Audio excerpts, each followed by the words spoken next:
Good afternoon, good afternoon, good afternoon, my kings and queens that are going to log on. Very appreciative of you guys coming and listening to me today.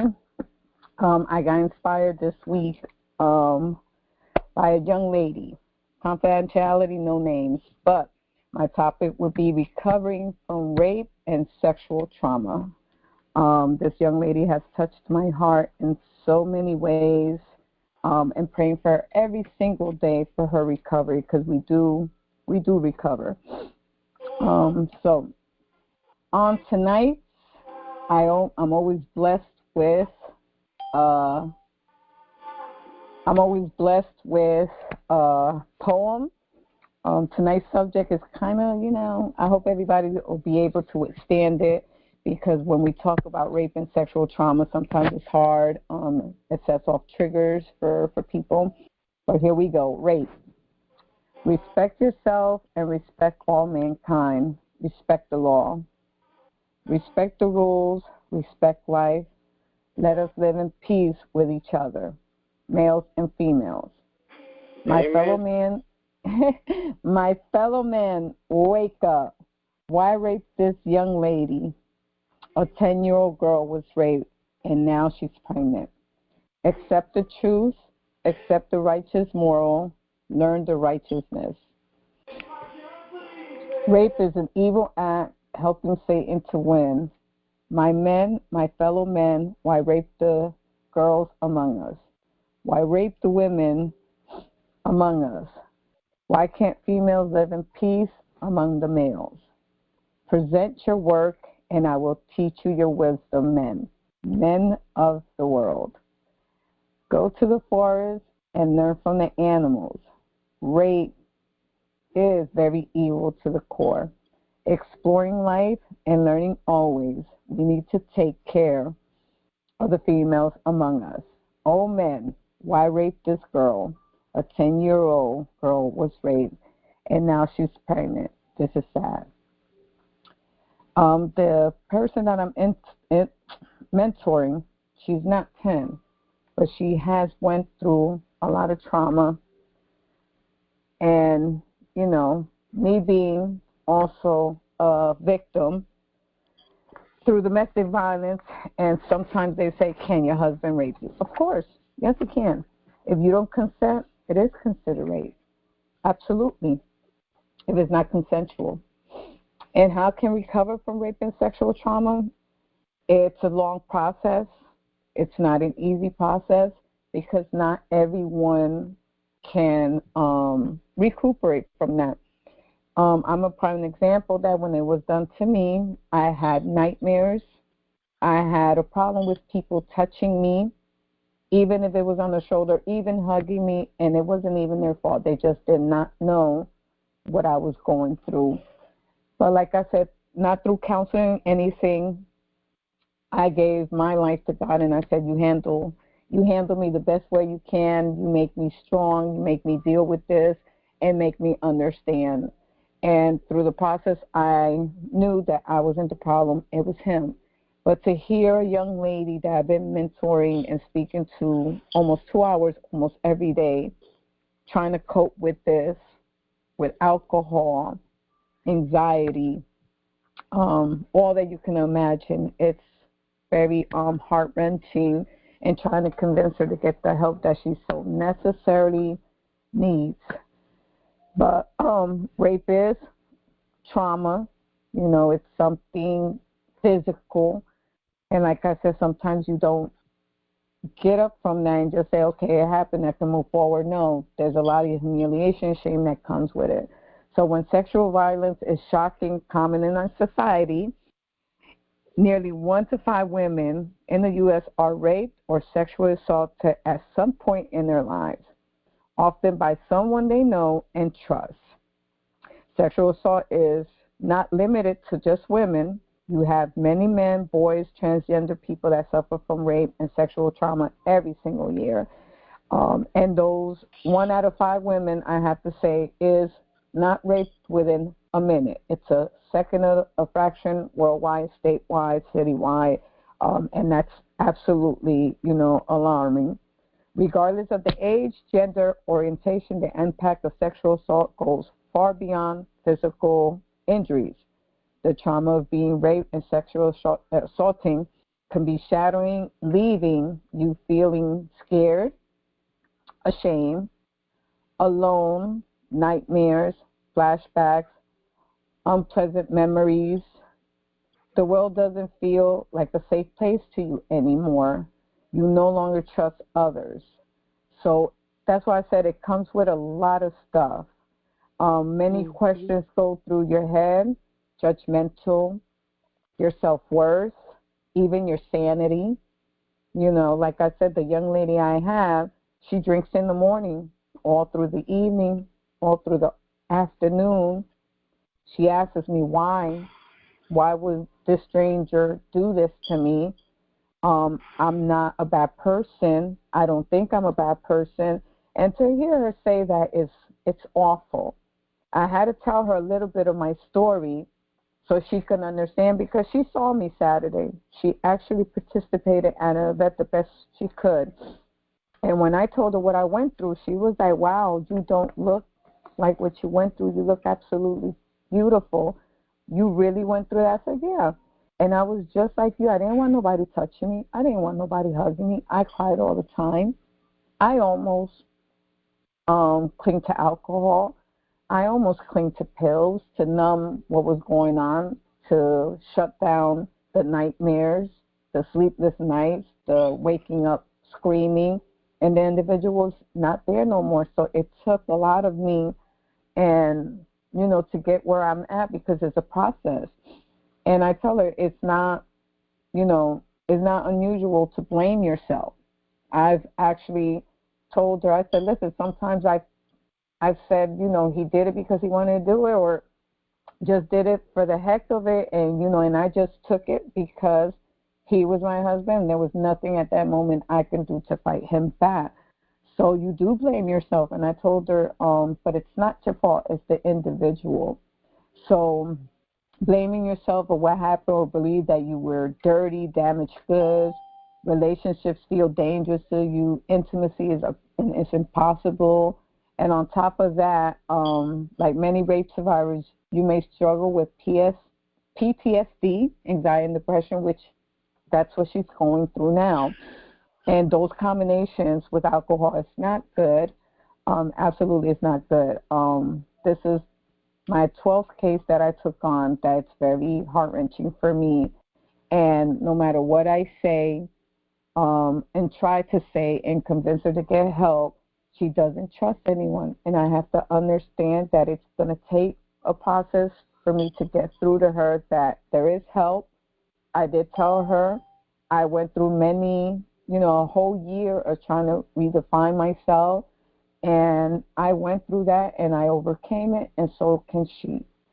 Can my process be just the same as hers? Absolutely not. It's totally different. It's important to remember that what you experience is a normal reaction to trauma. Your feelings of helplessness, shame, defectiveness, self-blame symptoms are not reality. We can't say we deserved it, why he picked me, you know, that's, you'll start thinking in your head, hearing voices like, do people know that he did that to me? When you take a shower, you scrub more than usual because you feel like you're dirty. So it's a lot of stuff that goes with when you go through that trauma. No matter how difficult it may seem, with these tips that I'm going to give and techniques, you can come to terms with what happened, regain your sense of safety, trust, and learn to heal and move on with your life. Is it possible to survive this? Absolutely. Will it still stay with you? Of course. I would be remiss to say it doesn't. You relive it when you talk at speaking engagements, triggers when you mentoring someone that's going through that. Any questions? Have a statement. Go ahead, sweetheart. How you doing, Francesca? I'm good, sweetheart. What's your statement? I wanted to say also, one of the effects of going through rape, especially as a young child, is things are embedded into your mental. Not only are you going to the anxiety and that depression and stuff like that, but it also plants a bad seed in you where you may have a misunderstanding of something, because whatever that person did to you, they tried to justify what they did. And so just for instance, maybe that person may become promiscuous. Yes. Because of the situation. Because sometimes now that person that has violated you made you feel as though that event was an expression of love. You know what I'm saying?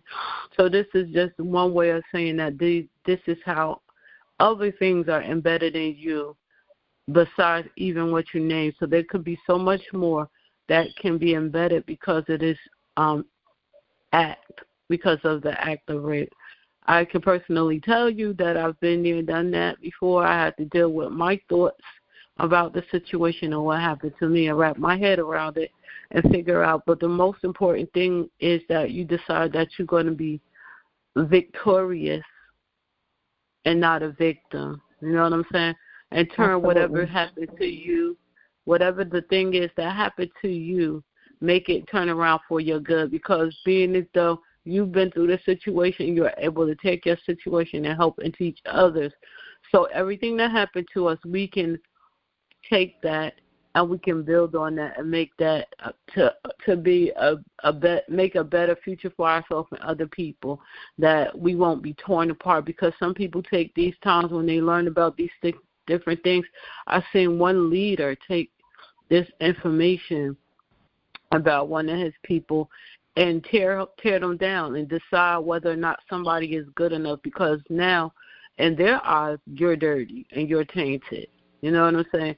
It's not enough for the victim to already feel like that, but some people use these different things as edges to manipulate and use people as well, and to try to cause things to go, manipulate things in their favor. And so unfortunately, we do have people that do these things and use these things, and that's why sometimes our people that are in need of help don't reach out and help people, because like you said, the young lady feels as though she can't trust. So she needs to understand and know that there's other people in the situation that she can relate to and that can talk her through the situation. But at some point in time, she has to get sick and tired of being sick and tired and get fed up with where she is and want more and want better and want to heal. And that's what it's going to take for you to continue talking to her and to, let her know and be straight up with her that, the change is going to come when you make up your mind that you want the change to come. It's still going to be triggers. It's still going to hurt. You're still going to remember. But we have to strengthen up, and we have to not let that person take us apart and tear us down, and we remain broken. We have to heal from that and come back stronger than ever before. I believe that with all the situations that I've been through, the rape and abuse, domestic violence, and things of that nature, that with a made-up mind, I've become stronger and better than ever before. I know that I need to heal for my own well-being so that I can make the progress that I need to further in life, because all of the things that happen to us in our life affect us, but we have to determine how it's going to affect us in the long run. Are we going to build ourselves better than ever before, or are we going to stay stuck? As if we keep rehearsing it in our mind and meditating on that thing, then that overtakes us. But when we expand our mind and start thinking on the other positive things and what we need to do and how we need to heal, then that's when we can move on beyond that point. And we have to value ourselves and put ourselves first.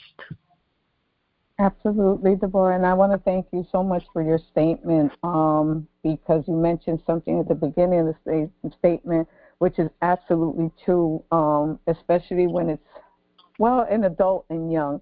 They become promiscuous, and sometimes when that happens, people don't understand that the sexual drive they feel is not something that's normal. Being that they go through something like that, they feel the need, like you said, to feel love.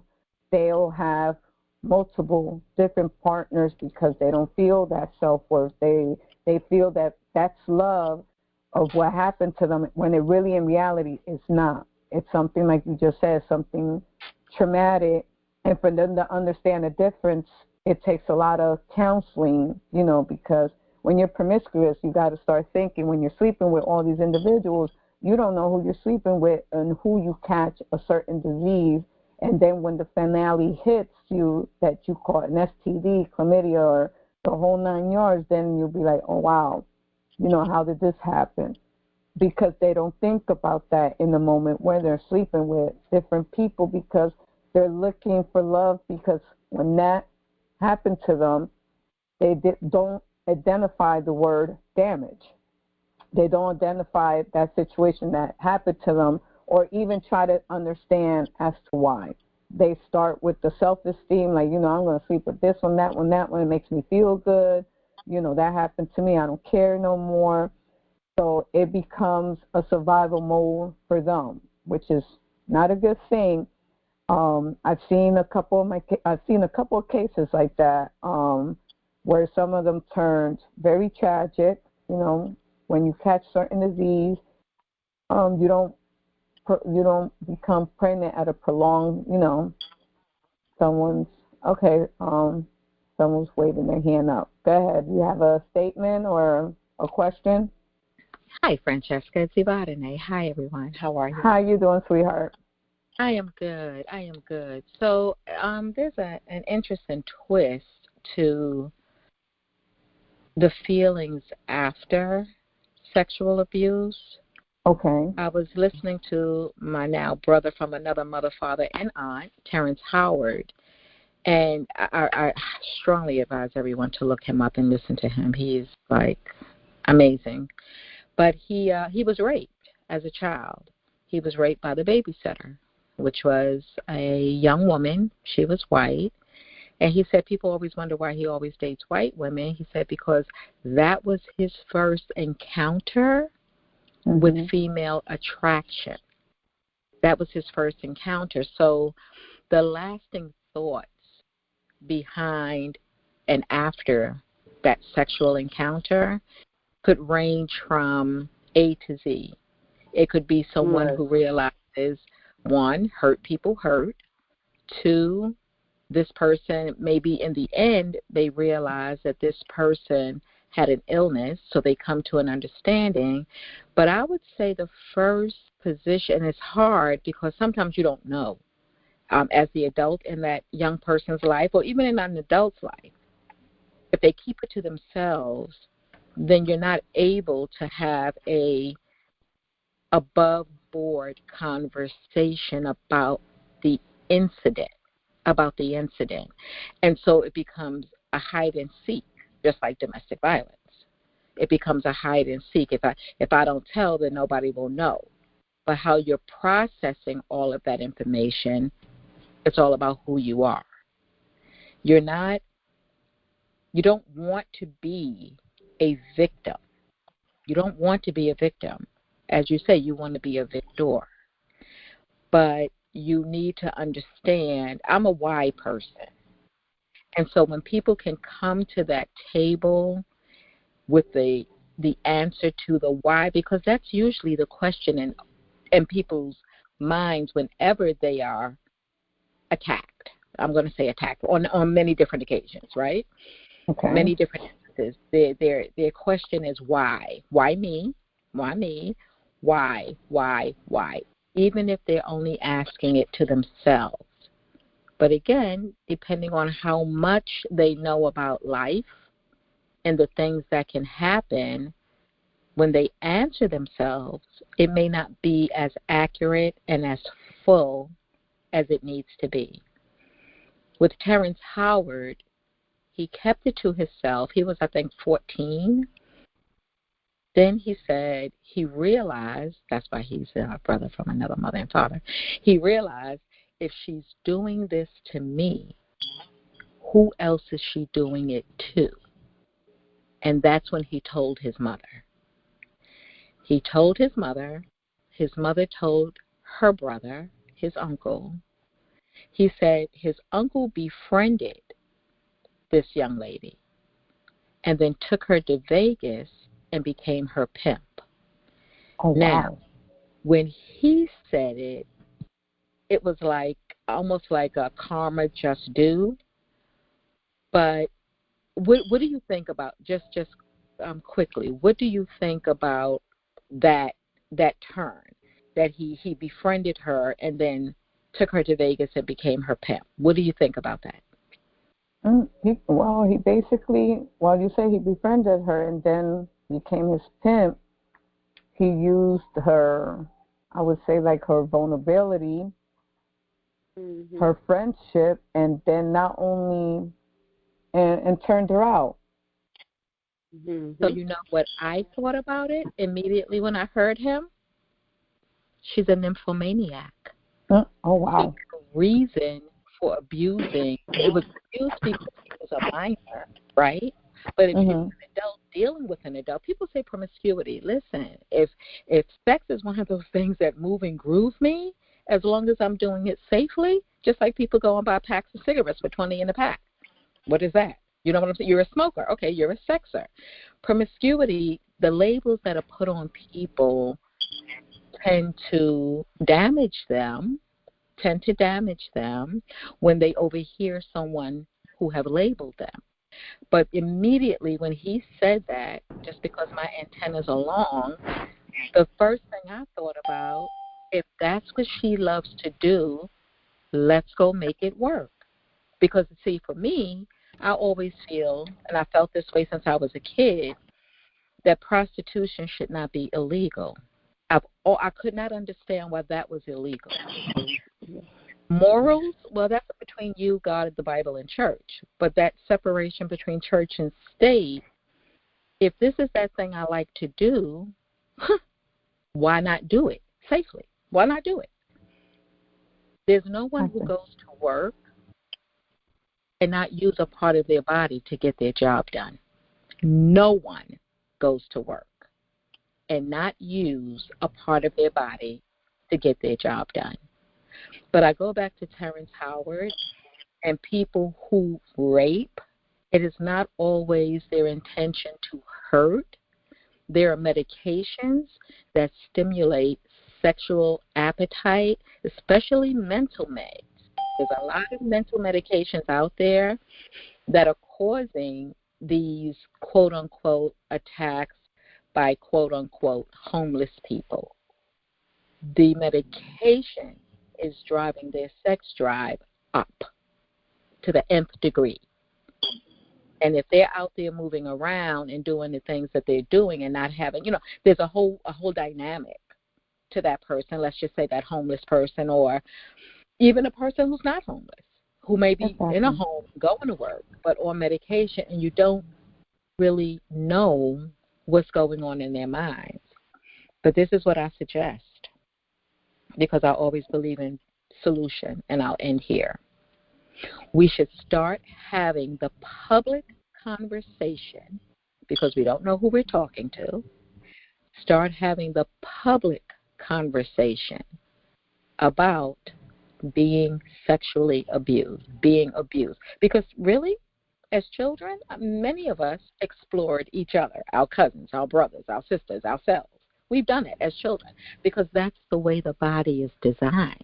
I don't know if anybody knows that, right? The body is designed for the pleasure of sex. And so if, almost like crack, from what I understand, never did it, never done it, but from what I understand, when people do crack and they become uncontrolled addicts, because there are people on crack who go to work every day, come home, and then they get high. But for those who are uncontrolled, who are spinning around and chasing the pipe, they say crack is like an orgasm. The first hit, this is what I hear, is like an orgasm. And chasing the pipe is because they're chasing that first time feeling, which you never get again. This is just what I heard. But imagine someone young or older who is raped. But let's go with someone young who is raped. Though it's forceful and it's an attack, there might be a pleasure in it. Now there's a whole lot of things going on in the brain, right? How do I say I like the feeling of something someone did in an unacceptable way? Does that make sense? You know what I mean? No, it makes total sense. So there's a whole lot going on in there, and that's why I say my suggestion to a solution, not to necessarily end rape. It'd be nice if we could, but to end the stigma, to end the silence of someone who might be even raped by their spouse, which people don't think can happen, but we know it can. So we need to start having that conversation about unwanted sex, attacks, or behaviors. What does it look like? Because, in some people's mind, they think, first of all, these young people think that they're not having sex if they're engaging in oral sex. Well, you may not get pregnant, but you can get other things. So there's a large conversation, and I'll stop there, but there's a large conversation that needs to be had around sex, and sex is not, watch this, sex is not an X, X marks the spot. It's not an X, as some will make it appear, but it's about an understanding and the time and the how and the who and the when. Thank you. Well, thank you. Thank you for that input. Absolutely. Now I'm going to recap a little of what you said. I thank you, Evanide, for that. Also in the statement that Deborah said. Listen to these myths and facts that they have about rape and sexual assault. Let's start with the myth. Can you spot a rapist by the way they look or act? The fact is there's no surefire way to identify a rapist. May appear completely normal, friendly, charming, and not threatening. Another myth.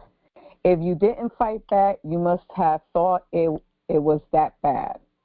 During a sexual assault, it is extremely common to freeze. Your brain and your body shuts down from the shock, making it difficult to speak, even think, or move. Those are two different, like the angle that you said, some people don't know what's happening to them, and they catch a reaction. That has happened. I watch a lot of sexual assault stuff for me to educate myself and some of the survivors what they actually say. You can, how would I put it? Let's see. You can have an orgasm not wanting to from the sexual act, from the sexual assault, not wanting to, and then you question why did it happen with that situation. And it's your body reacting to what the person is doing, but you're not consenting to it, so your body reacts to it. So it's not your fault, because some women in that situation have questioned, but I had an orgasm through the rape. I feel disgusted. I feel like no, don't ever feel that when you're raped. It's a good feeling. It's actually a bad feeling when it's forced. So your body does shut down. It absolutely shuts down. Sometimes you can't scream the word no because you don't know, and in fact, what's happening to you. You freeze completely, and you can't fight off the assailant. Another myth, people who are raped ask for it by the way they dress or they act. In fact, a rape is a crime of opportunity. Study shows that rapists choose victims based on their vulnerability, not on how they sexually appear or flirtatious. Because you're dressed a certain way, and let's say you have someone in the streets and you happen to walk down the street and you don't know this person is a rapist because he appears to you to be charming, normal, and he follows you, and just because the way you dress, he rapes you, and he tells you, I got off because your miniskirt was too short or your top was too open. No, a woman never asked to get raped, not because of how she dresses or how she looks or, genders or whatever. And that's a fact. Another myth, date rape is also often a misunderstanding. That's a myth. In fact, date rape often defend themselves by claiming the assault was a drunken mistake or miscommunication. By research shows that the vast majority of date rapes are repeat offenders. These people target those who are vulnerable and often when they're under the influence of alcohol. Let's be mindful. I had a situation that happened to me, and I always say keep your friends close. Years ago when I was in the disc jockey industry, we had a telethon where we all introduced ourselves to all our viewers. They got to meet us person to person. I left my drink on the table, proceeded to go to the bathroom. A good friend of mine told me, do not touch your drink, act like nothing, but so-and-so put something in it. And I was in shock who did it. Believe me, I was in shock who did it. And I was looking at the individual, and he was looking at me, and I was acting like I was drinking the drink. In reality, I was just putting my lips on the cup, making him think I was drinking it. When he turned away, I spilled it on the floor and proceeded to get another drink and sat on the table. I would say keep your friends closer. You never know in a situation like that who is protecting you. Have that person not told me that that was in my drink, let it have been something, ecstasy that he slipped in there, Spanish, whatever he slipped in there, even a pill that dissolves in 1, 2, 3, date rape pill. Have that person not told me that, I could have drank that, would not be elusive. The individual could have took me out of the facility I was in, and who knows what he would have done to me. So sometimes you got to be mindful when you go to outings, drinking with your girls and stuff like that. I have a tendency that if I leave, I don't even put a napkin on top of it. It's just that if I go to the bathroom, I ask for another drink. I do not confide in leaving it on the table and come back from the bathroom and, okay, I don't know if somebody spiked it. So from that situation, I learned not to leave my drink unattended. If I go to the bathroom, it gets tossed out, and I ask for another one. I don't confide in leaving it on top of the table. Whether I drink it completely and then go to the bathroom, or I ask for another drink. But you never know who is watching and who is going to do what to you in those events. And I was shocked to know that that individual even attempted to do that. To this day, we don't speak. He doesn't know why we don't speak, because I think that was a little out of line, very disrespectful. I gave my friendship to you. You was a colleague in the radio station, and for you to do something like that is despicable for me. I don't see you as a person, and if you was able to do that, that means you've done it to other people. So that was my input when he did that to my drink. So right. Recovering, yeah, that was, you get to learn a lot of stuff. The intentions of people sometimes are, you got good-fated people that'll take care of you. You got some that, you know, however you're dressed, however you look, though, that's a beautiful woman. Let me see. If I can't get her the good way talking to her, then I'll get her the bad way. That shouldn't be the way to do something like that. So to me, who I thought I knew and didn't know very well, I thought in my head when I got home, if you was capable to do that to me, how many other women you've done that to that someone didn't say it was spite? You know, so it says a lot about the person, unfortunately. So that stuff also leads to unconsensual sex. The person overpowers you because whatever he put in that drink, you're not lucid, you're drowsy, and 9 out of 10 you do pass out and you don't remember a thing the next day. So that's very sad that we have individuals that do that.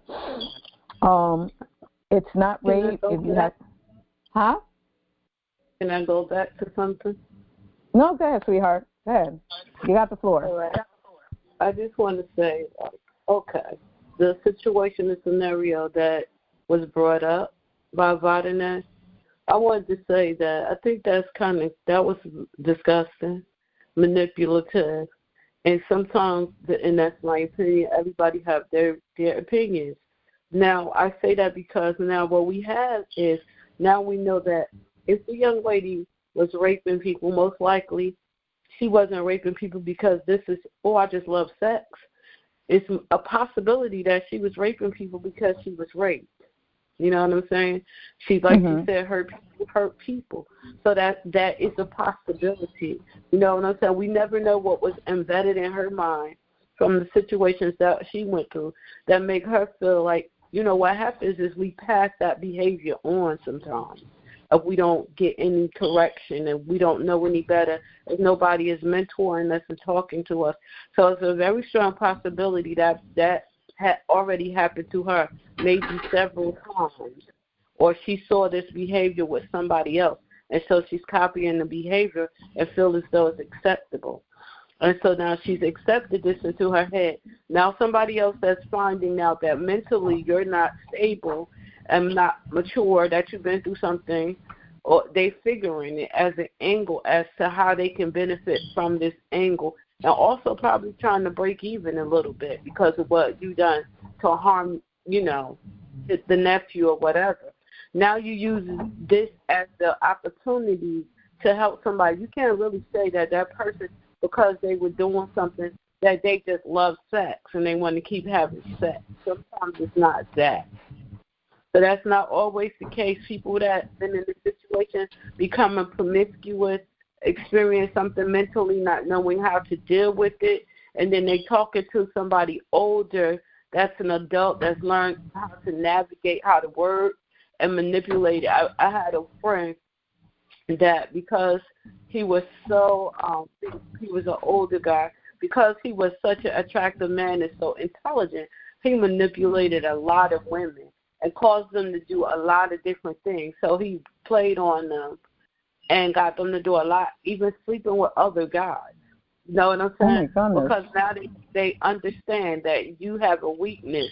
Now there's a great area within you where you haven't had any chance to heal, no coach, no mentor.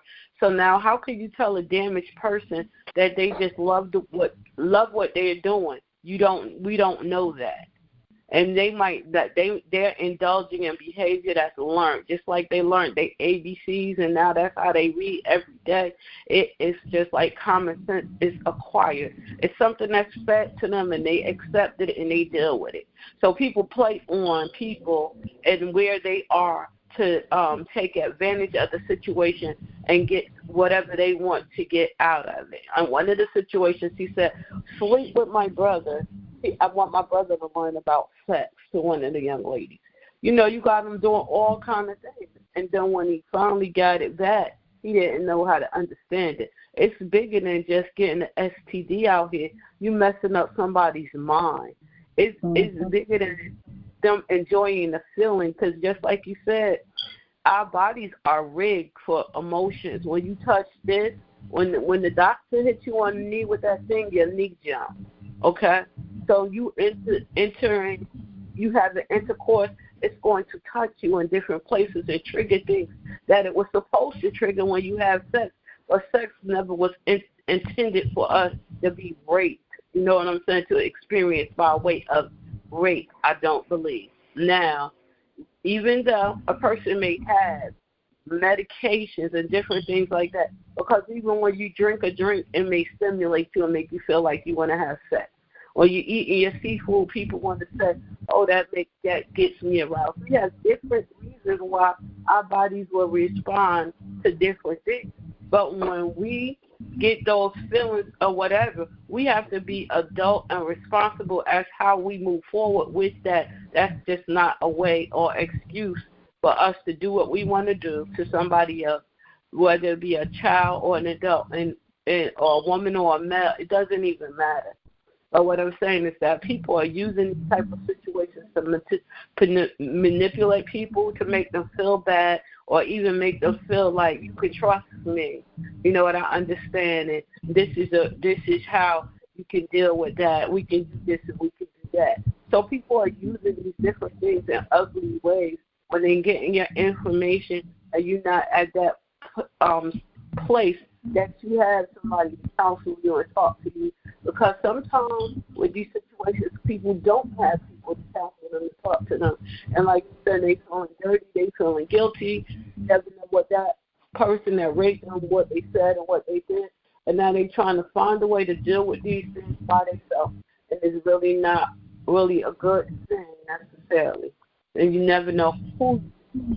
So it's all kind of bad things being planted. I just think that's a bad thing that somebody would take that and use it to make money with somebody, because you never know where that female mind was, what triggered her, what started her getting on what she did, and now you would take her and turn her out and play her out to the fullest and get money out of it and be beneficial.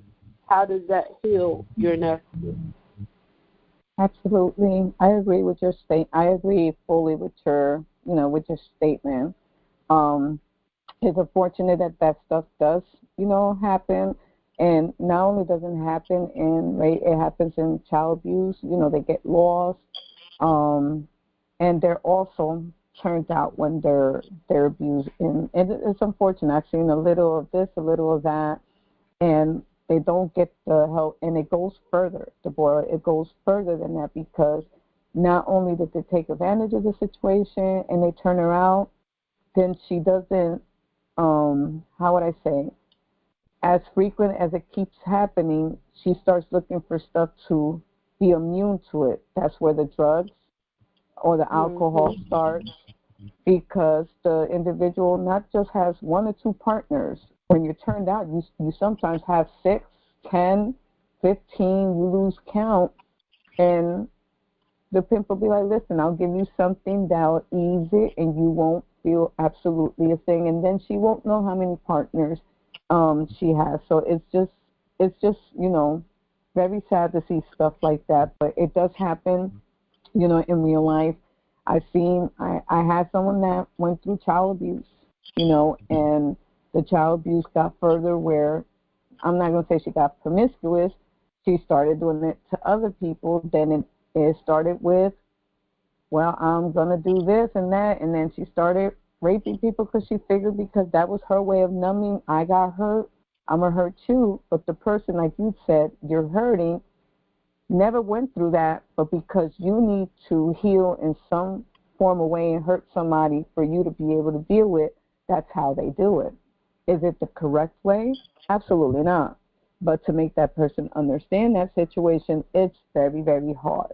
Like I said, the young lady that I'm mentoring now, she got raped by 2 individual people. One of the altercations happened that she was asking for directions when she got off the bus. An individual came up to her and said, are you lost? And she confided in him, saying, yeah, I'm trying to get to the bus. And he kind of lured her somewhere, thinking that he was going to take her there, and he raped her on the steps. Then, he made her pull her pants up and called her, a B, and was like, you figure it out. That was one incident. The other incident was going home. She felt like she was being followed. The more faster she walked, the faster the individual behind her walked. The street that she unfortunately walked through didn't have lights, and the person grabbed her from behind, threw her in an alleyway. Not only that, picked her up, made her take him to the apartment, and told her, now wash up, B, because I don't want no evidence, and left the apartment and left her in there. So those are the 2 things that she's dealing with, descriptions of what she says, how she feels from the altercation. And I told her, do not feel that way, because 1, you ain't asked for it. 2, definitely you're a genuine, beautiful woman. Of course, that'll make you feel dirty. Of course, when it's something that's not consensual, and that's how she felt. Crying through the process, that's how she felt. She can deal with it? No, she thinks people are evil now. She thinks anybody that approaches her, they're going to try to attack her. She has that type of anxiety. Is a new case I took in.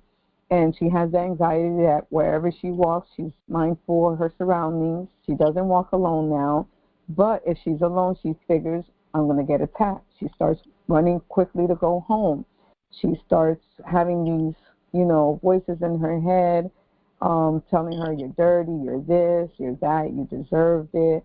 and she questions it on the other side of her brain, like, it's not my fault. I love people, but now because that happened to me, I don't trust people. I hate going outside, but I need to go outside to do what I have to do.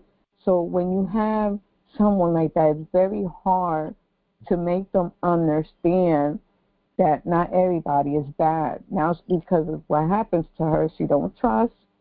She doesn't want nobody touching her. She makes a way of trying to get to places without asking anyone, because she figures that if she asks them, that person is going to automatically click in her head, they're going to rape her. And I said, no, it doesn't, it doesn't work like that. She's like, yes, it does. Yes, it does. They hurt me twice in this fashion, and I don't know why. I'm a nice person, and I don't trust. So now to get all that stuff in motion with professional help, it's going to take a lot. And it's a working process for her, because she has embedded in her head, I don't trust anyone, period. So when you don't trust anyone, period, she got stuck in that, in that situation. So like I said, everybody is totally different. Some people get help. Some people understand. Some people come out survivors and say, okay, it happened to me. It won't happen no more. Some are able to talk about it, and some that don't. It's understandable, because you still feel like if it happened 5 years ago, you feel like it just happened yesterday. So we can't get that out of the person's head, no matter how many treatments they got. And we have overcomers. For her, I'm really praying with her. I'm really asking God to guide me to help her, because it is a very, very sad situation, because she has other stuff that came with the rape, PTSD, child abuse, a lot of trauma, trust issues. So alcohol is involved. I don't know if drugs is involved. And her path is to the path of destruction, so she is consciously knowing that's not where she wants to go, but she can't deal with the fact that that happened to her. So to make someone understand it's not their fault, and to make someone understand that's not the route to take, it's a small, baby step process. I can't tell her, well, stop drinking, or get over it, or get, I got to go very compassionate, very sweet with her, and not push her, and just guide her and walk with her like, okay, when you're ready, you just let me know. But in the meanwhile, speak to me. Let's talk. But I can't tell her, oh, don't drink. It happened. If you get professional help, it goes away. No, it doesn't work. Go ahead, sweetheart. So something else that I also think is very helpful across the board is it's a book, but it's on YouTube, and the author is reading it, and it's called Conversations with God. I don't know if you've ever listened to it, but it's 8 hours. And of course, you don't have to listen continuously, but it's a conversation with God, asking so many different questions and giving so many answers. And it's just a beautiful production that helps to bring people to levels of peace and understanding. It's really good. Conversations with God. Thank you. Okay, I'll try to listen to it in between work. Okay, so now I'm going to give you guys the tips of what you can do. Sometimes I know it's very hard, but try to reach out to someone you genuinely trust to talk about what happened to you, so the person can at least help you out. But you can't heal what you're avoiding when you have to face up to the truth. You can never say, okay, it never happened, it's going to go away. That doesn't go away. The feeling doesn't go away. The shame doesn't go away. Feeling scary is not going to go away. If you're open to whoever you trust in that situation, it sets you free a little bit, because you passed it on, and that person maybe can help you. So reach out to someone that you trust. That person can be sympathetic, supportive, and can actually calm you down in the process of helping you. Don't have someone that you don't trust. Do talk to a therapist or call a rape crisis hotline if you need to. If you don't trust someone, sometimes talking to someone that you don't know and that's going to listen to you on the other line is more helpful. Challenge your sense of helplessness and isolation. Sometimes when that happens, we lock the doors more often. We put locks on it. We bolt the windows, and we isolate ourselves in the apartment. We feel powerless, vulnerable.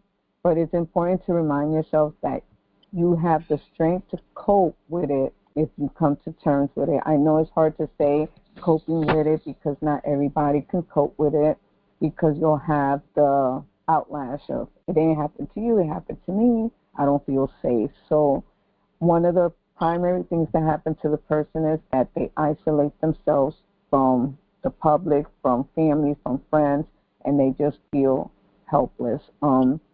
Consider joining a support group. I was invited to one anonymously just to listen in, and it does wonders when you hear someone else that went through the same situation or probably even harsh, because we also have to remember once that act is in the process, and if you are a fighter, the assailant will punch you, will slap you, will grab your head and hit you if it's on the floor or whatever. Sometimes when that's, if you're a fighter, that's what the individual is going to do to you, and then it gets, worse. So I've heard in various support group stuff that happened to women that was absolutely mind-blowing, very heinous, penetration with bats, you name it, and I'd be like, oh my God. And I just listened in, so I'm able to help anyone that's in that situation. But it was a learning experience. It was a little traumatizing for me to see as to why a person would go to that extreme. And not only women, men. I've heard testimonies of men, and I'd be like, oh God.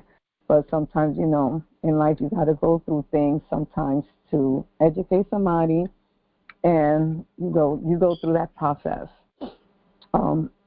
Okay, coping with feelings of guilt and shame. If you are intelligent and understanding that you're not to blame for the rape or the sexual attack, you may still struggle with the sense of guilt and shame. These feelings can surface immediately following the assault or arise years after the attack. Like we commonly said here when I was discussing, it could have took place 5 years ago, and you might see someone that went through it, it triggers what happened to you.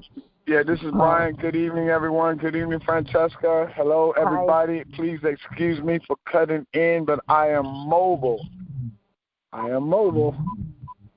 right, thank you, Brian. Well, our topic tonight, I know you was coming in late, is recovering from rape and sexual trauma. And so far, we've been having some good heavy hitters, some statements, some comments, and some testimonies. So you can jump in after I finish with step 2, because I'm discussing how you can try to overcome the rape and the sexual trauma. So coping with feelings of guilt and shame. Like I said, sometimes you're going to struggle. You'll have triggers.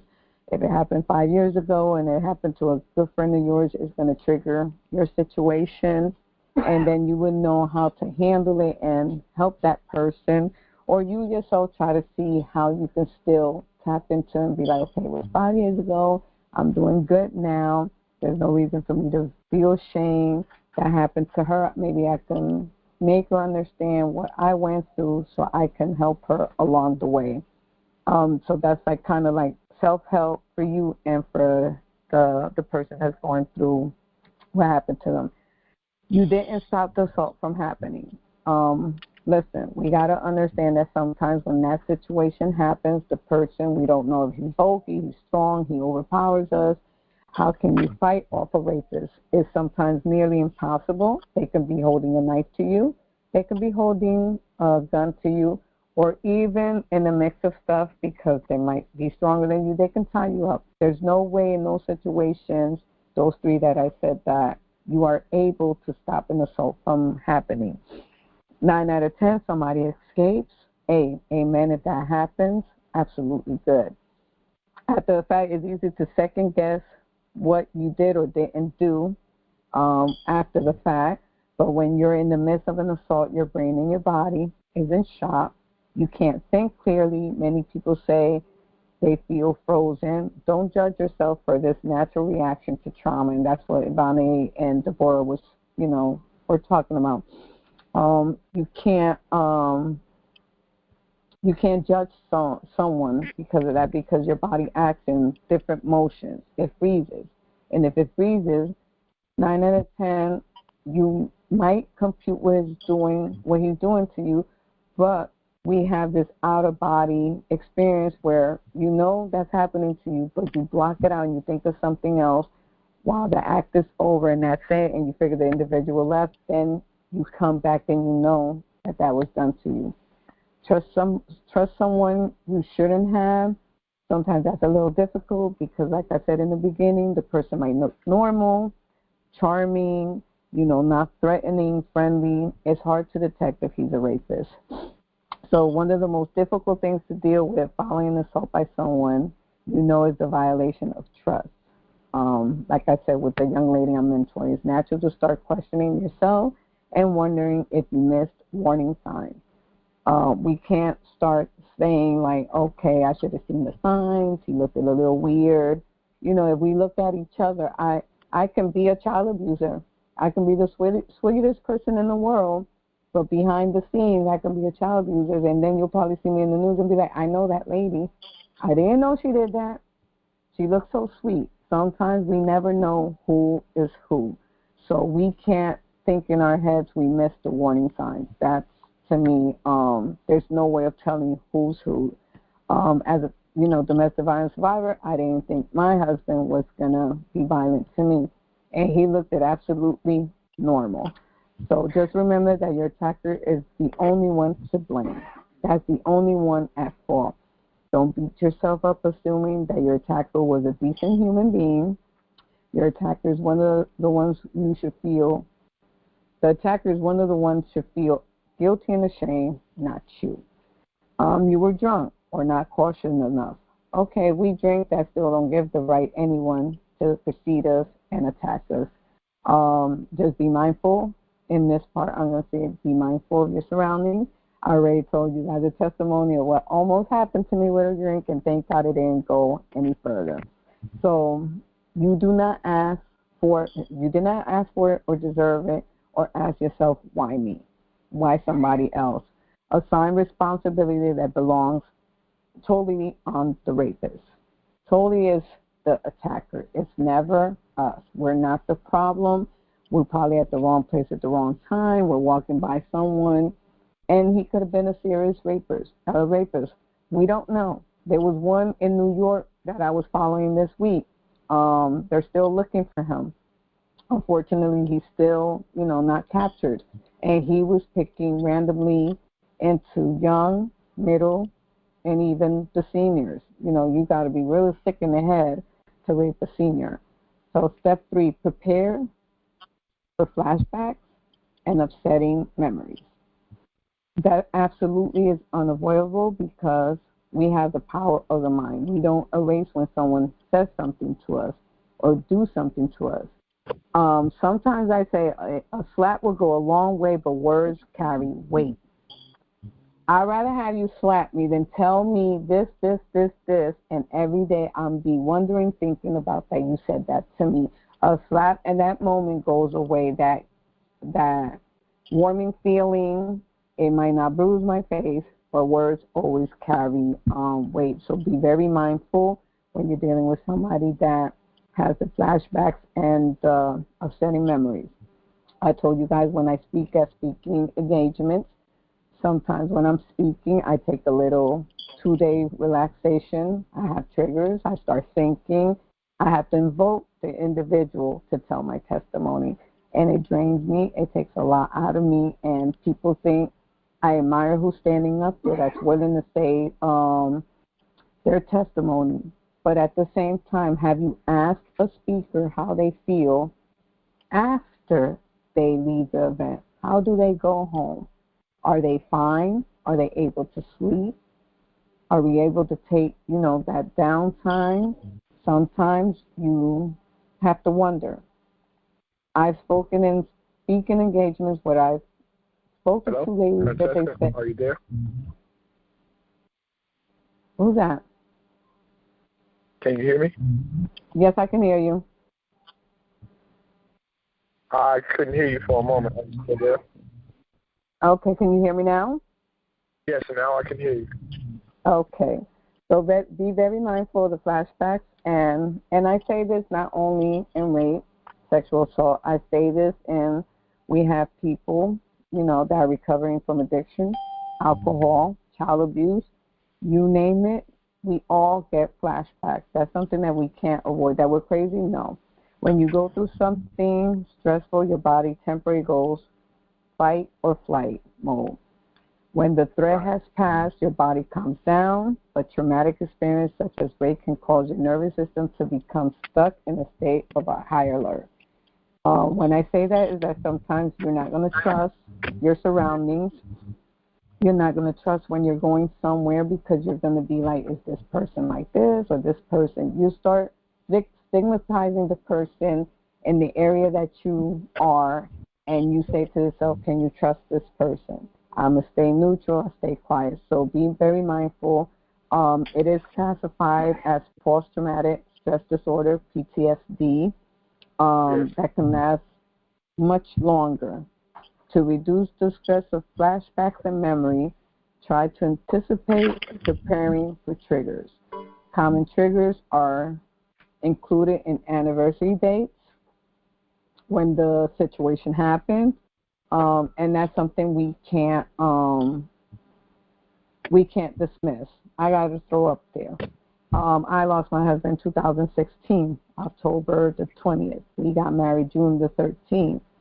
June the 13th is my birthday, where I'm supposed to celebrate my birthday because I am glad to see another year. But at the same time, in the back of my head, I acknowledge that's our anniversary too. So when I celebrate my birthday, I can't set aside and say, okay, he died, that's it. It comes in my head that I would have been like 8 or 9 years married to him. It's something that commonly comes in your head. It's something that you can't say, I'm not going to think about it. It's there, and it's something I can't avoid. But I have moved on to acknowledge the fact that I'm entitled to celebrate my birthday, though he passed on. It's not a taboo. It's a celebration of life, but acknowledging I did marry you that day.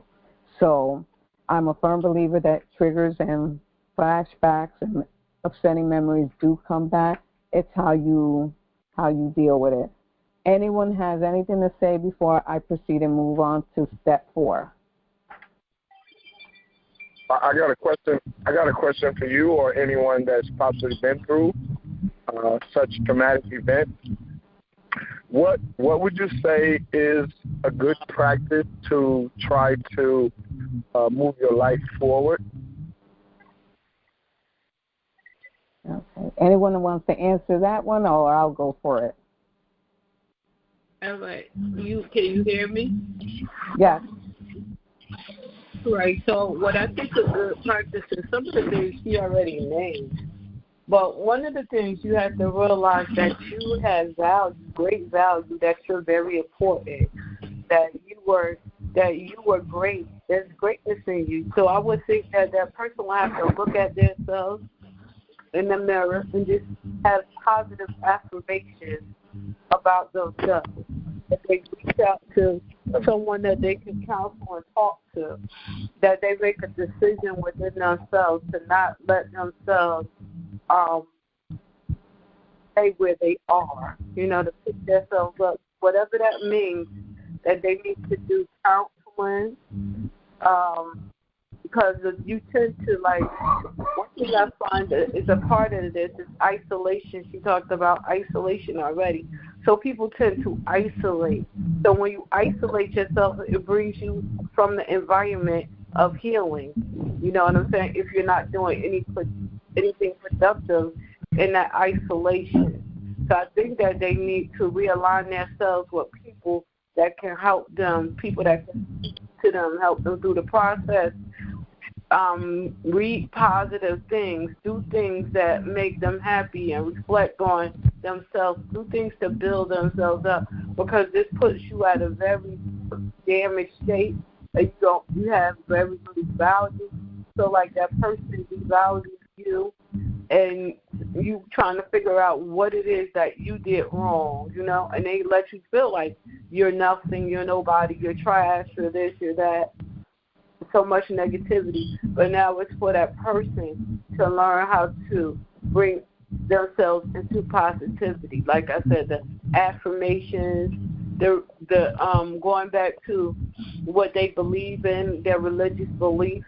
Just like Avadanik said, the conversations with God, if that's productive and that's something that can help you answer some of the questions and even getting some insight into what possibly or why would someone do what they do. And you try to get an understanding of why somebody could do what they did. Because in my situation, I learned the background of the people that did the things that they do. So I can better understand a lot of things, the things that's handed down. You know what I'm saying? That's sent. They were made to believe and accept, and they're copying what they said. So, I mean, we have to work on ourselves in every which way to make sure that there's a balance, that we're not stuck, that we reach out and get that help, helping ourselves personally, helping ourselves with our God, helping ourselves with the counseling and mentoring that we need, and making those affirmations. Thank you, Deborah. Thank you, Ms. Deborah. That was a very powerful statement. It's one powerful statement that I myself is gonna take to heart, and you know, since I'm a counselor by career, I study mental health, childhood trauma, abuse, incest, and it's one thing that you said that's really powerful, and that is looking into why people commit these acts amongst other human beings. And I think you're like probably 85% right that the majority of these people that commit these acts have been traumatized themselves in one form or fashion or another. And by them not getting the help and dealing with their trauma, you know, for the most part, I found out that hurt people like to hurt other people, unfortunately. So, you know, hopefully that we can do more by reaching out and helping and talking to others and getting the information out there. That's why I applaud you, Francesca, for talking about domestic violence and things of that nature, because I think it needs to be talked about more, that other people can understand that you're not alone and that it is help available. So I want to thank you, Mr. Boer. I want to thank you, Francesca, for doing the work that you do.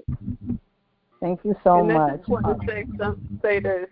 Sometimes it's not so much that hurt people like to hurt people. It's just that hurt people hurt people. Sometimes they don't like, you know what I'm saying? They're caught up in something mentally, and they haven't gotten help and counseling to be able to get out of it, you know. And I've seen some generational things where as to one lady got married and her husband raped her daughters. All her daughters, even when she had children with him, he raped them. You know what I'm saying? And then you have the sons of the mother looking on to this, and they make sure they see this act and they accept it. You know what I'm saying? And then we got to think about this too.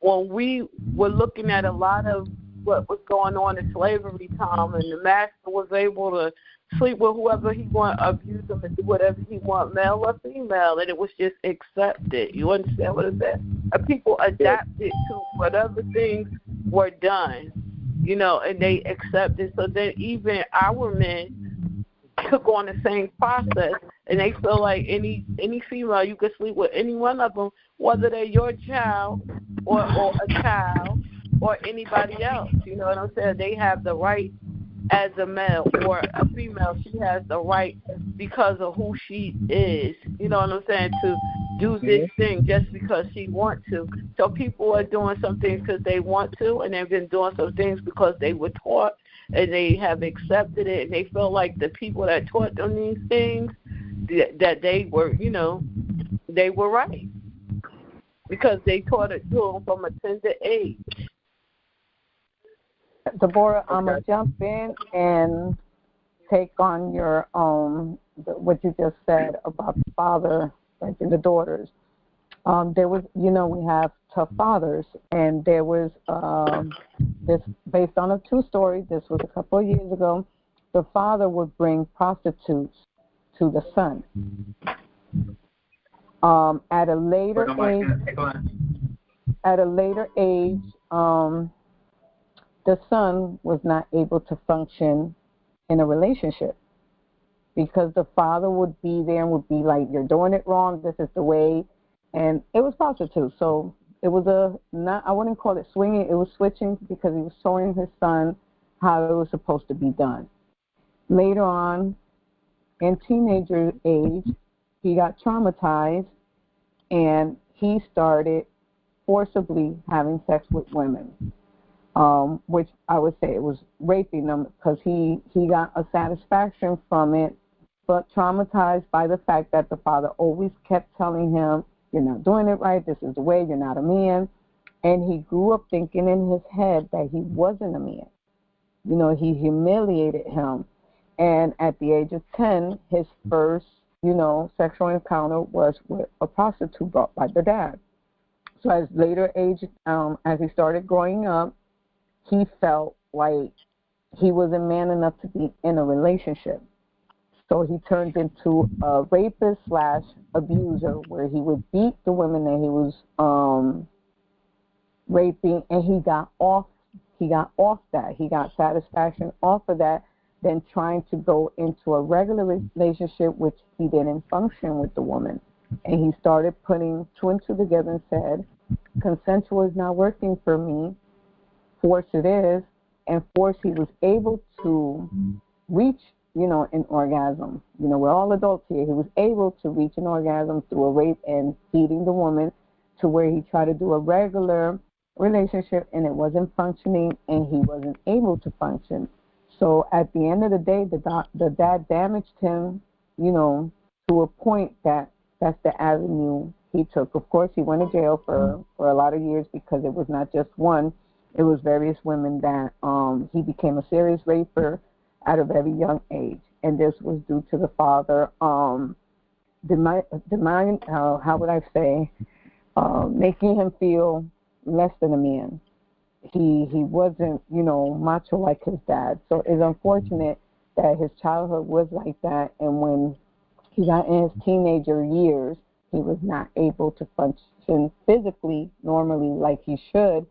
And he got more satisfaction the other way. Make it make sense what the dad did to his own son. And then you question why your son turned out the way he did because it's your fault. I blame the dad. At 10 years old, you don't introduce your son in his bedroom to someone that's experienced and someone that has been through a lot of men and probably men of her age or much older. But what can a child at the age of 10, you can show them or they can show you? Their mind is still a kid. And that really happened in your life. Absolutely. I have a scenario where a mother took her 13-year-old child, her son, because the father not present, and I'm going to make sure that he know what to do, and introduce her to prostitutes. Now he has several different baby mothers, children, you know, because now was about now the whole thing of what a man is supposed to do now, and you practicing that, and you want to show off these skills that you have because you're so great, you're so good. But then in the end, it ain't even enough. He went on to such young women underage. You know what I'm saying? Raping them, taking advantage and doing damage enough. And the bad part about it is what they thought was going to be good to help him out was very damaging, just like you said with his father. So now other people have to experience rape and deal with that because of the mental state of that person, because somebody else introduced them to something that they did not even know how to handle. They have a discussion with them. They make them feel like this was the right thing and a good thing. You need to know this. Exactly. I thank you so much for saying that. Anyone else wants to say anything? You have the floor. Okay, recapping on what Deborah said. There are some coping skills that I've had practiced in the past that do work, and they soothe the panic with a simple breathing exercise technique. I have done this in person in support groups. I have done it. So you sit and you stand comfortably with your back straight. You put one hand on your chest, the other on your stomach. You take a slow breath in through your nose, count to 4. The hand on your stomach should rise when you're doing that. The hand on your chest should move very little. Hold your breath for a count of 7. Exhale through your mouth to count of 8, pushing out as much air as you can while contracting your abdominal muscles. The hand on your stomach should move as you exhale, but your other... Yeah, Brian, I'm back. It was a drop call. I apologize. Oh, it's okay. I'm just giving the soothing breathing exercise what to do. I'm already at the last step. So exhale through your mouth to count to 8. Push as much air as you can while contracting your abdominal muscles. The hand on your stomach should move in as you exhale, but your other hand should move very little. Inhale again, repeating the cycle until you feel relaxed and centered. Anyone that's been through anything traumatizing, I would do these breathing exercise. I've been to many events where we've sat and we've done these breathing techniques, and let me tell you something, it works absolutely wonders when you inhale and exhale, when you're going through even stress. We all work, we all have a busy schedule, we all do a lot of stuff. I do a lot of breathing exercise, and I do meditate. I love meditating. So on tonight, we will continue with step 4, because we had a big, nice dialogue with testimony. Very important, number 4, reconnect to your body and your feelings. Since your nervous system is in a hypersensitive state following a rape or assault, you may start trying to numb yourself or avoid any association with the trauma. But you can't selectively numb your feelings. When you shut down the unpleasant sensation, you also shut down your self-awareness and the capacity of joy. You end up disconnecting both emotionally and physically, existing, not fully living. At one point in my life, I always say you have to reconnect to yourself, reinvent yourself. Some of the things that were said here, I had emotionally problems, I have physically problems. I built a wall for so many years. And on my 3rd or 4th podcast, I've always mentioned that a wall where I created where I feel absolutely nothing when something is said to me. That wall is unbreakable when I put it in front of me. Okay, the person says something to me, okay, it's there, Francesca. Don't let the person break through. That was many, many years ago that I had that wall until someone told me, you can't depend on that wall. You have to feel some emotion. You have to feel some feelings. You have to tap into yourself and recognize what was done and how you can rectify it.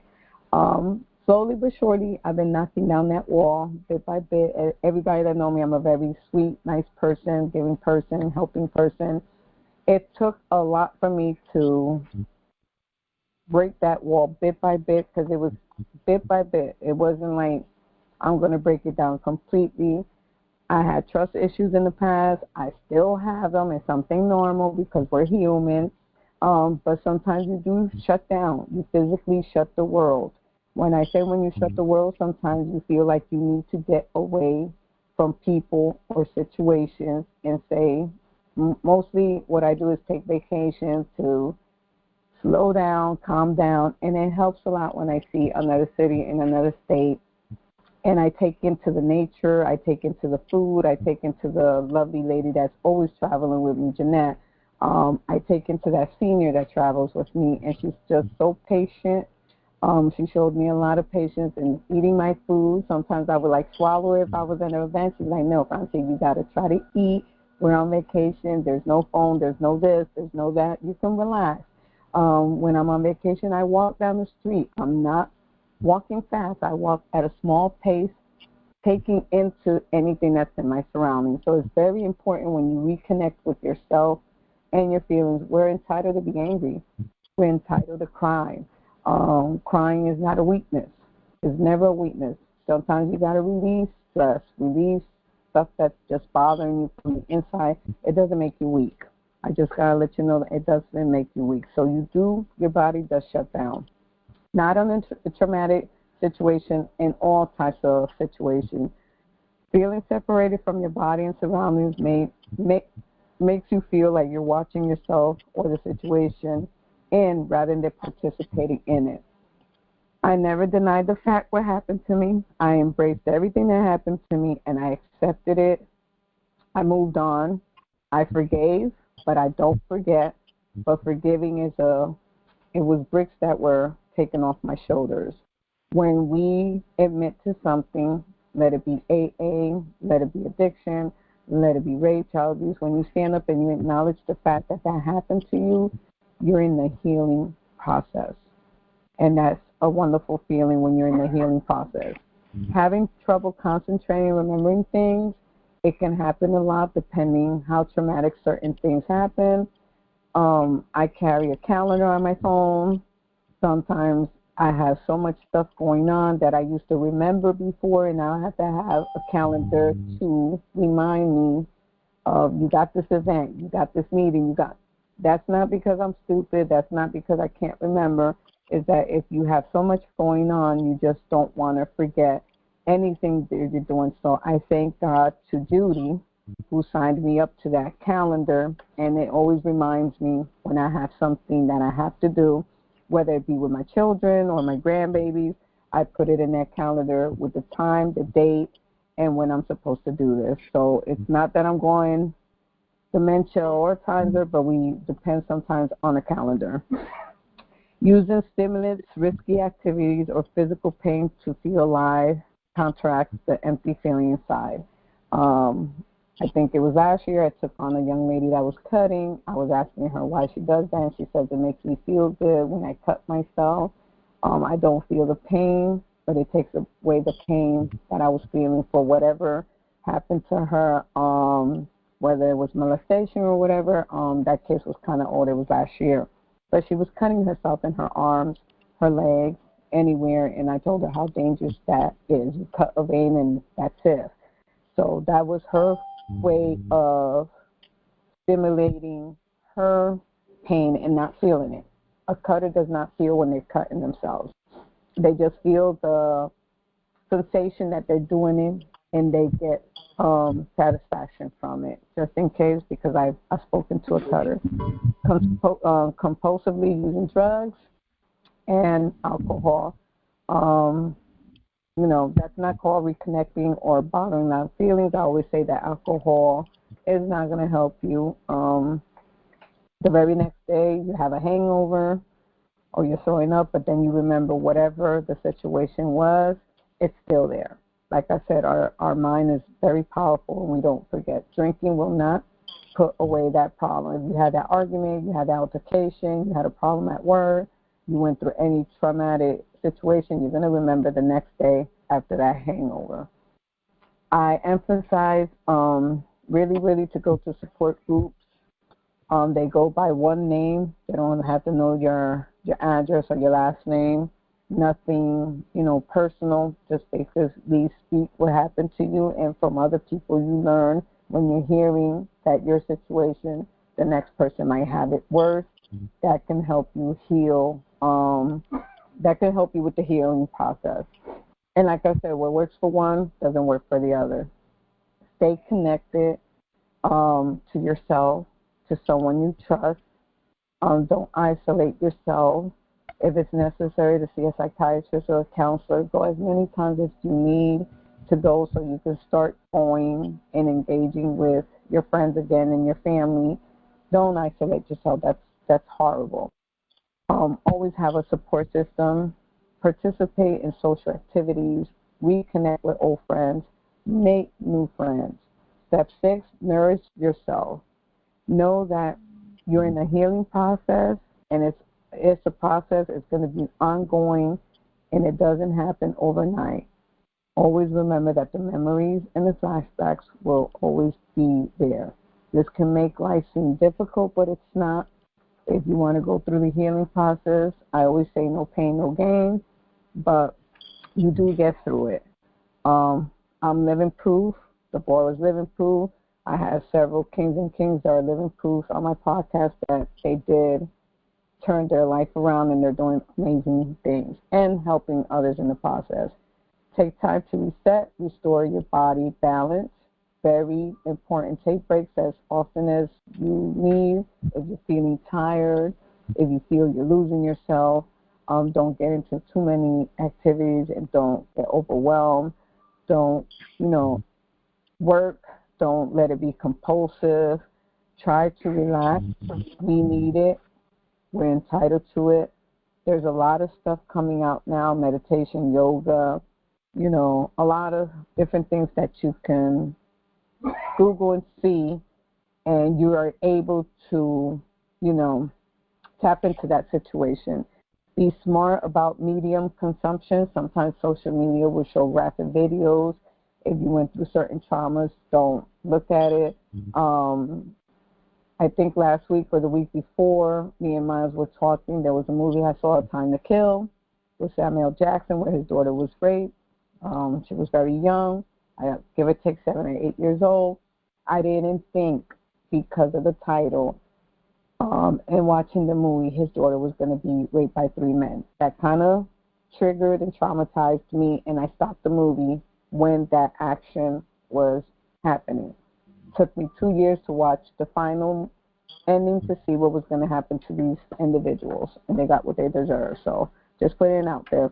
But try to avoid Google the movie before you see it. Google anything that if you ever went through my suggestions, so it doesn't trigger anything that went in your life. Like I said, I found out the hard way. I saw the title. I said, well, let me see. I love Samuel Jackson. He's a wonderful actor. And to my surprise, the movie did have a rape scene. Let your loved one know that you still love them. If you are distant, reassure you're going to be fine. Allow your loved ones to open up their own space towards you. I would say at this part is at your comfort level too.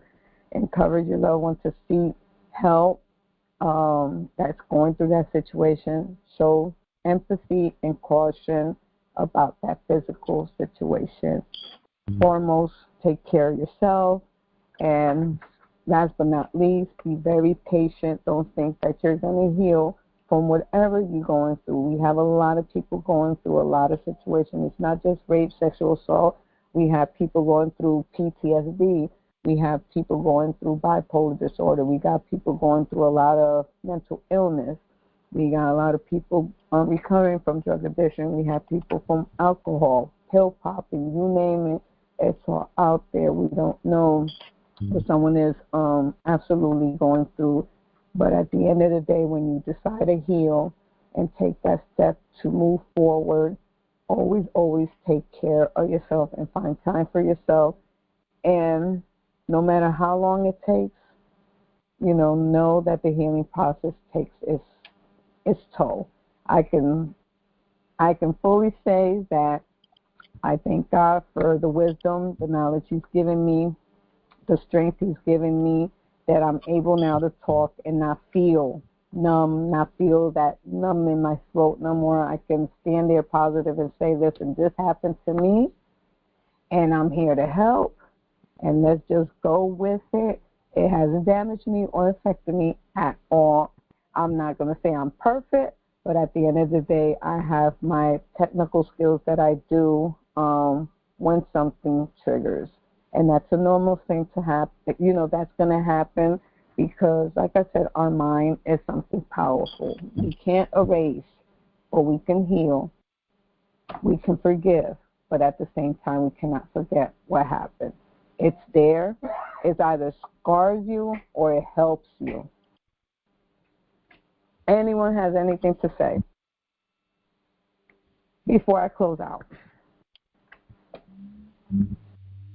A great show.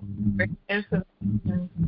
Thank you so much, Deborah. Before I close out, please, I know Ivana is still there, but please let everyone know when is your podcast, the date and time, so they can come and listen to you. I have the honor of coming in, and many of your podcasts has blessed certain stuff in my life. So your podcast is very powerful. I got to say, it's very powerful and much needed. So go ahead and let them know when is your time and date of your podcast. Okay. Well, Francesca, I started out with Sundays at 7 o'clock with Positive Impact, with gospel music, encouragement, and prayer, just uplifting each other. And then from there, I also have a podcast on Saturday, Let's Talk About It with Deborah, where we talk about a lot of different things. So, and that's at 2 o'clock on Saturday. So various things we talk about during that podcast. So fourth Saturday, we talk about the organization of Unity and Empowerment, and the veterans and things that we can do to help, you know. So we have a whole organization, a 501c3 that's formulated from that. So I set aside that for Saturday. But we have blind divas and different people coming off from different places. We have Rick Fox come on Saturday from the National Federation of the Blind. So we have a lot of different people coming on talking about different subject matters, and that's Let's Talk About It with Deborah at 2 o'clock. And again, on Sundays, I have Positive Impact, 7 o'clock. Just encouragement, make your selections, say encouraging words if you want to, give your testimony, and listen to other people so that you can be uplifted. And I just wanted to come on and let you know that you have my support and my love, Francesca, and that you're doing a great job. Awesome. Thank you, and you as well. Like I said, I have a few minutes. I got to throw that little shout out. I have got on Deborah's podcast one time, and she was doing prayers, and we were to pick an uplifting song, which my song was my favorite, I Rise and Break Every Chain. That's the ones I listened to. And I was trying to connect with a young lady in Instagram, and I was trying to see how I go about it. Deborah texts me to tell me she has her podcast on that date and the time, and I log on praying, and I think it was I Rise and Break Every Chain was the songs I picked, and praying hard that I connect with this young lady. On that Monday, I get a phone call from a good friend of mine, and I tell her, I want to connect with this young lady. I like the stuff that she's doing. I like that organization, that association, and that group, and I want to tap into her. My girlfriend tells me, well, listen, I gave her your bio, and I told her exactly everything you do, and I told her that you would be a good selection. My God, my face was smiling that Monday morning, and I happened to text Deborah to tell her that I had great news, and we happened to speak that day, and I told her, your podcast blessed me to connect with someone, and I'm a part of Leaders Creating Leaders, 250 women that are entrepreneurs, doctors, lawyers, you name it. And that lady reached out to me and said it was an honor for me to become a member of that organization. So I had told Deborah, wow, I popped up on your podcast and I was listening to the prayers and people talking and putting in their songs. And Monday morning, before I can even reach to the young lady, someone referred me, and it went from there. And I'm a part of that amazing group of women that is going every single day and doing amazing stuff. So please do come on her podcast, because we never know what we're praying on or what we want in life. And sometimes some of these podcasts will help you get to where you have to get. You'd be surprised. So I am so grateful for Deborah coming in and hearing that information she had to offer me that day, and I connected with my good friend Lola. So with that being said, all is possible, and I'm grateful for her. So with that being said, I just want to thank everybody for coming on my podcast. And I will see you next Wednesday. It was a good dialogue. I know sometimes some of my topics are strong. I like the feedback from people, the testimonies that were said here, and some statements also that was put out there on this topic. Everybody stay blessed. Before I log off and let my colleague come in, if you're still available and you stay on, John Monroe will be on at 8 o'clock right after me for Vision Care. Support him. And also, Grown Folks Talking will have an event August the 10th, 2024 is in North from 12 to 6. It's on a Saturday, so if you guys are not doing anything, please show up. Everybody that has a podcast will be there. For any more information, please reach out to me, and I will get you to the person. If you would like to vend or showcase anything that you're branding, you're more than welcome. So with that being said, good evening. Have a good night, and I'll see you guys next Wednesday. Stay blessed and know that you are loved by me.